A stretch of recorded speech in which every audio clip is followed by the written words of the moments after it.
Dari dulu, Mas Kodari, terlalu awal nggak sih untuk langsung seperti memblok Partai Demokrat dan PKS, padahal masih ada 3 tahun lagi menuju ke Pilpres 2024. Terlalu awalkah mengeluarkan pernyataan seperti ini? Pertama, kalau kita paham politik Indonesia ini bukan sesuatu yang baru ya atau aneh. Memang kalau kita bicara sejarah politik misalnya seperti diceritakan oleh Pak Nus tadi ya, kalau dengan Demokrat barangkali sebetulnya secara akademik ya, basis ideologinya nggak jauh-jauh amat gitu loh.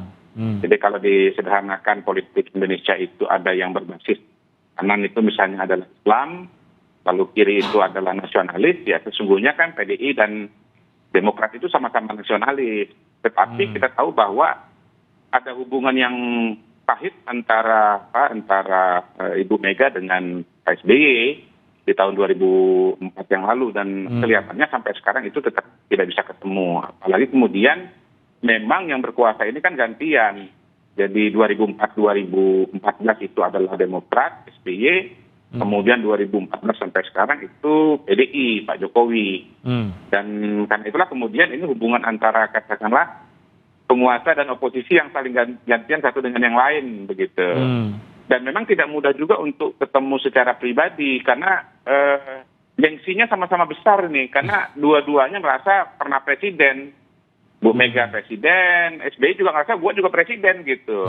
Beda dengan Pak Prabowo, ya Pak Prabowo mungkin gengsinya besar, tapi ya mantan calon presiden kan begitu. Apalagi memang ada sejarah pribadi yang cukup mendalam antara Bu Mega dengan Pak Prabowo, sehingga kemudian Prabowo itu tidak punya beban untuk datang ke Tuku Umar ya, kemudian ya coba lihat gesturnya Pak Prabowo itu kan dengan Bu Mega kan hormat sekali begitu. Saya tidak bisa membayangkan gestur semacam itu akan dilakukan oleh Pak SBY kepada Bu Mega. Demikian pula sebaliknya. Jadi ini keberatan gengsi ini, Tim, begitu. Jadi, yang kedua, kalau soal PKS, kita juga paham bahwa kalau PKS ini tadi peta ideologi yang saya sampaikan tadi itu dia kanannya kanan jauh istilah saya, Islam modernis. Sementara kalau nasionalis, PDI ini kiri jauh begitu, nasionalis proteksionis begitu. Sehingga kemudian dalam beberapa isu ya, terutama yang berkaitan dengan sistem-sistem nilai ya, dalam beberapa undang-undang ya, misalnya mungkin terkait draft undang-undang kekerasan seksual, undang-undang pendidikan nasional, itu nanti sulit ketemu ya, sulit ketemu, dan ya daripada disatu-satuin terus kemudian berkelahi ya lebih baik dikatakan dari awal. Nah, menurut saya bukan tidak ada momentum juga sesungguhnya pernyataan Pak Sekjen ini keluar. Pak Sekjen ini kan posisi nomor 2 lah istilahnya di partai politik, jadi sangat strategis. Dan saya melihatnya ini berkaitan dengan statement dari Sekjen Gerindra yang kira-kira kasih sinyal-sinyal pacaran gitu dengan, atau bahkan istilah saya kawin gantung dengan partai PDI Perjuangan begitu. Pernyataan yang mana nih, Mas Kodari? Pernyataan yang apa? Kan Sekjen Gerindra kan membuka pembicaraan, kita kira-kira akan berkoalisi dengan PDI Perjuangan. Lalu Gayung bersambut kan, Mas Hasto bilang welcome, hubungan Bu Mega dengan Pak Prabowo sangat baik. Ya, yang tadi saya ceritakan itu loh, salamannya itu kan enak banget, Bu Mega juga senyum-senyum gitu. Bu Mega itu gampang aja, dia senang nggak senang kita lihat aja wajahnya.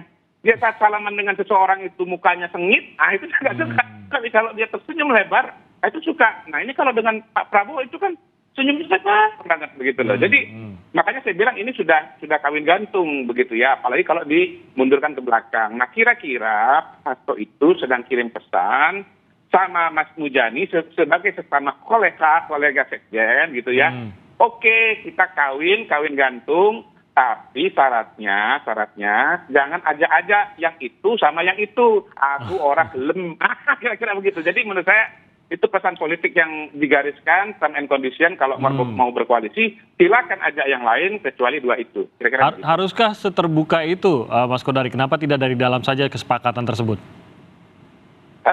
Itu pertanyaan yang menarik ya, harus ditanya dengan Pak Hasto. Tetapi saya kira mungkin karena peta politik sekarang ini sudah sangat jelas arahnya, sehingga kemudian apa yang akan terjadi 2 tahun yang akan datang itu sudah bisa kita lihat. Jadi sebagai salah satu kuncen urusan pilpres ini dalam konteks politik Indonesia, saya melihat ada evolusi ya paradigma politik berkaitan dengan pilpres.